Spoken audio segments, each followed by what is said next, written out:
Pues hacemos como antes, cogemos 3 palabras y que respondan Lasi y el ponente. A ver.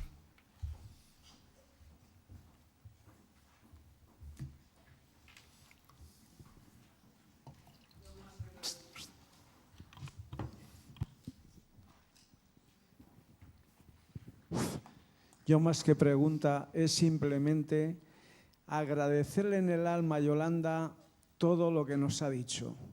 Ojalá lo tuviera grabado y lo pudiera escuchar todos los días de mi vida.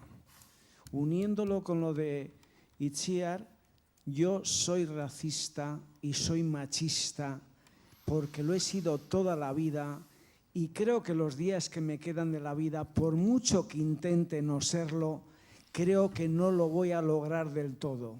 Pero vosotros, los pueblos, decís que no nos queréis parecer a nosotros y tenéis toda la razón. En parte, nosotras lo que tendríamos que parecernos bastante a los pueblos originarios y tenemos toda la vida para seguir aprendiendo.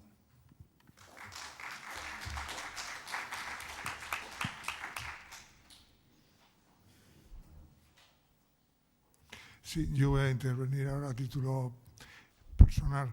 Esto de como ha salido ya 2 o 3 veces, bueno, a mí me parece estoy completamente, yo creo que hay que ser absolutamente solidarios como hemos sido y solidarias como hemos sido y todavía mucho más con el pueblo palestino. El asunto sionista es una de las cosas peores que han pasado en los últimos tiempos, en los últimos decenios, yo qué sé.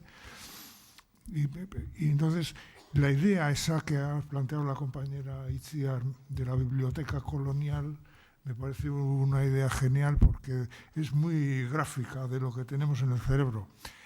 Pero de todas maneras, yo de la botella medio llena o tal, yo quería rescatar una cuestión, y es que en todas las preguntas que hacían en las encuestas la compañera de Ikospegui, había muchísima gente que daba respuestas muy sensatas y muy positivas. Entonces, y que había efectivamente mucha gente racista, etcétera, etcétera. Entonces, yo quiero pensar, es la única solución. Tenemos que trabajar con toda esa gente que da respuestas positivas, que tiene sentimientos de solidaridad, que tiene sentimientos de igualdad, etcétera. Tenemos que trabajar los y las que estamos aquí para que eso llegue a ser una marea que cambie la situación radicalmente. Porque si nos pensamos que la sociedad es racista, que lo es, insolidaria, que lo es, pues bien, es una manera de enfrentarse con la realidad. Pero también, si piensas que hay mucha gente que es solidaria, que quiere no ser machista, que reconoce que tiene impulsos racistas y machistas, pero que los considera como negativos y que quiere quitárselos de encima, joder, pues se abre un panorama de trabajo y de posibilidades que solo con la visión supernegativa de la sociedad, pues no se puede ir por la vida así. Ya está.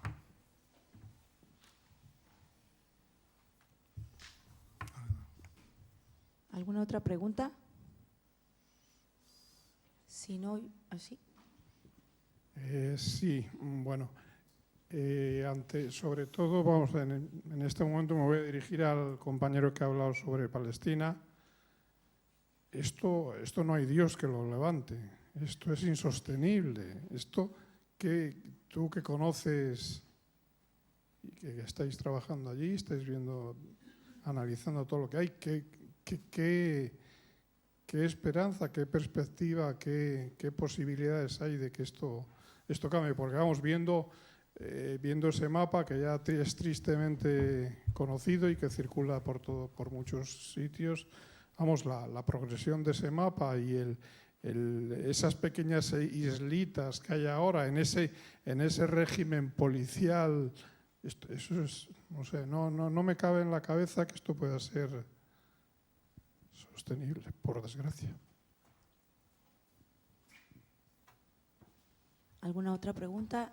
Si no, cerramos y damos tiempo a los ponentes a que puedan. ¿Les parece? Vale. Pues oye, cuando queráis.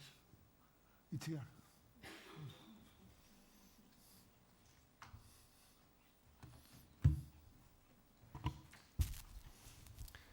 Thank you for this question. I would say that we have to continue struggle, and we need your support, your real action. So let's say that international community proposed many solutions based on their vision and actually based on their interests, and they still hand this umbrella to protect Israel economically, politically, diplomatically, in the UN, any level. They support Israel, including the EU, not only the United States. So we believe that we can do a lot of things. I mean, the civil society, the people, the individuals. For example, if we talk about the international solidarity movement, we have to learn how to influence the governments. It's not, as a Palestinian, I respect those actions or demonstrations showing sympathy with Palestinian people. But I still believe that these occasional events, which I highly appreciate and respect, when 100 people or 1,000 people killed in Gaza or something big happens in Palestine, civil society, international supporters move.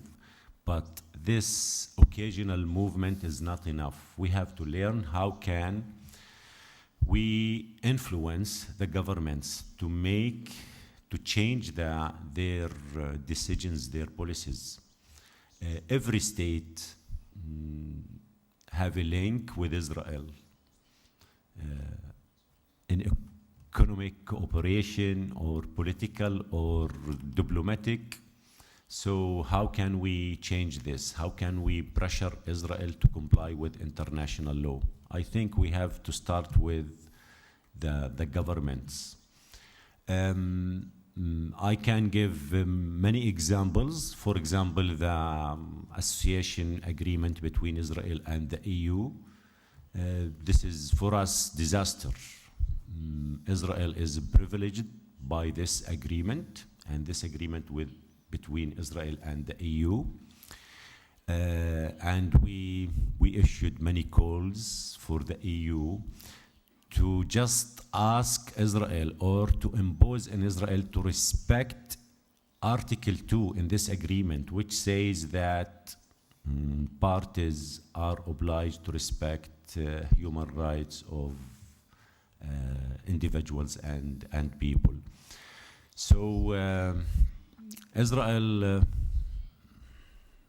is a colonial power, apartheid regime, and we believe as Palestinians we have to continue struggling, and we believe that we will win at the end. I think this two-state solution, this vision imposed on us through the peace process or Oslo peace process and these list of UN resolutions are not the best solution. We believe that international community should start addressing the root causes. I mean the ongoing displacement, apartheid, colonization. And by doing this, maybe the first step is to ask Palestinian people how they can do this, not to impose who has chosen this solution, the two-state solution. Maybe the one-state solution is the best. So how can we develop this? I'm not talking here about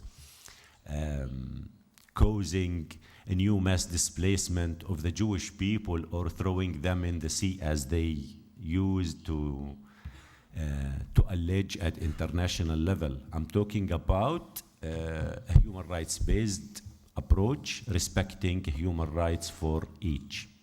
This is the approach we have to do or to follow.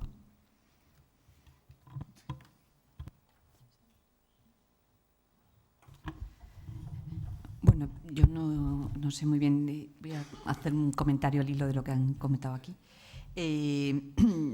Sobre la idea del rescatar, ¿no? Yo creo que sí que es muy importante rescatar las respuestas sensatas y positivas. O sea, yo creo que uno de los problemas que tenemos cuando hacemos un análisis del poder, como yo he hecho, pues que a veces me parece que quizás contribuyo yo misma, ¿no?, a la omnipotencia del poder y a no poner, si hubiera tenido más tiempo lo hubiera hecho, pero no lo he tenido, ¿no?, me parece lo importante de la genealogía de las resistencias, ¿no?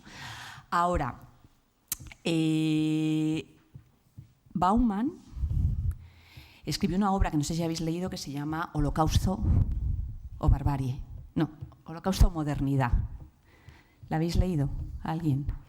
Bueno, él hace una reflexión que me parece muy interesante al hilo un poco de cuál es el diagnóstico que tenemos que hacer, ¿no? Es una cuestión de que de que en nuestra sociedad hoy en día hay muchas respuestas sensatas y hay mucha gente que no es racista, y entonces el racismo está en ciertos sectores, ¿no? Esto es como lo del machismo, ¿no? El diagnóstico que hacemos nos ayuda luego a plantear cuál es la estrategia y la agenda política de resistencia, ¿no? Entonces Bauman, en esta obra, él reflexiona sobre cómo en Europa se ha reconstruido el Holocausto, ¿no?, como un problema de unos locos fanáticos de extrema derecha que tenían un problema con el pueblo judío, y que, por tanto, ¿cómo resolvemos ese problema? ¿Cómo resolvemos hoy el problema de que el lobo es la extrema derecha? El lobo es Vox, que ellos son racistas y machistas, frente a una sociedad que no lo es. ¿Sí? Entonces, ¿cuál es el problema? El problema son las estructuras sociopolítico-económicas que tenemos, que son profundamente permeadas por lógicas machistas y por lógicas coloniales. Y que las resistencias y la agenda, ¿no?, porque la identidad también de esta estructura es cambiante, ¿no? No es lo mismo cómo es hoy la estructura machista, ¿no? Esto lo entendemos más fácil, porque como hemos visto los cambios que ha conseguido el feminismo, ha conseguido cambios, pero podemos decir que ya no vivimos en una sociedad machista con estructuras de género y de desigualdad de género, y que por tanto es el problema de algunos que vienen negando la evidencia de que ya no somos una sociedad como a ellos les gustaría. No.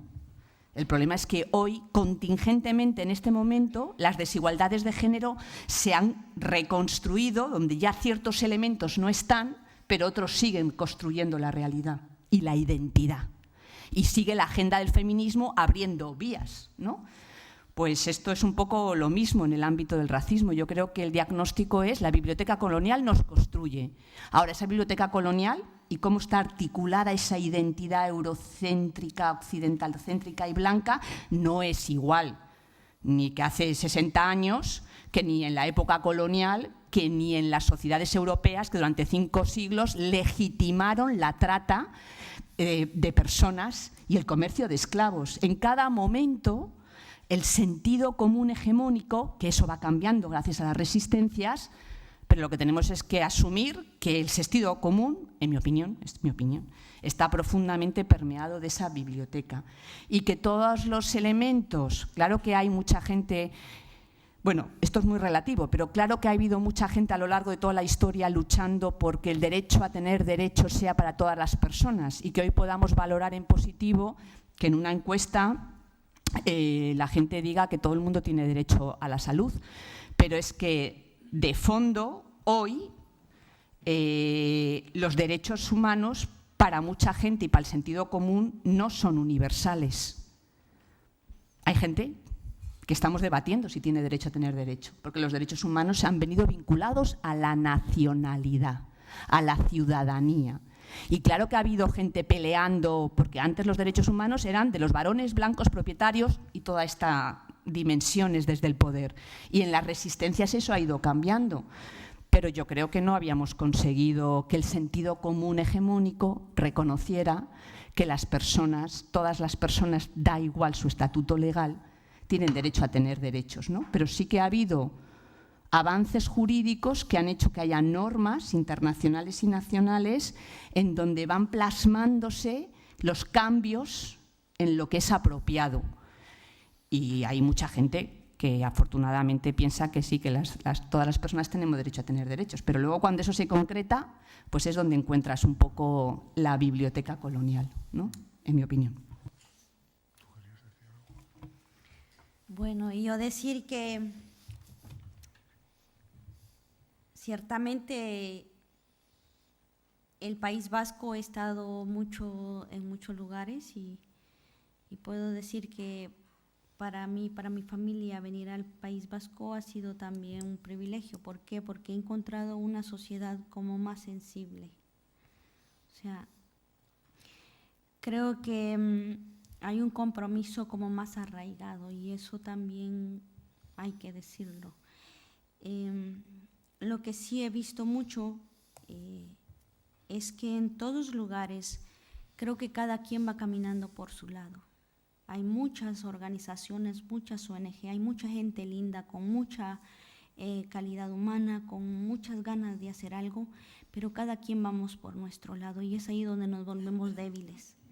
Creo que aquí es unificar luchas, creo que aquí es tener la visión todos, no yo defiendo territorio, solo eso, a eso voy, solo eso me interesa, o yo defiendo a los blancos o yo defiendo a los negros, no. Yo creo que aquí todos tenemos que quitarnos esa mentalidad de vernos diferentes, de protagonismo en las organizaciones. Aquí no es quién levanta más la bandera o quién es más conocido o quién no, o yo sí soy bueno y tú no. Creo que aquí es si alguien cometió un error, con amor hacer la reflexión y seguir para adelante todos juntos, por el bien de todo el mundo, porque hay muchos que necesitamos a gente como ustedes que esté también pendiente de nuestro sufrimiento. Con eso quiero quedarme. Gracias por eso.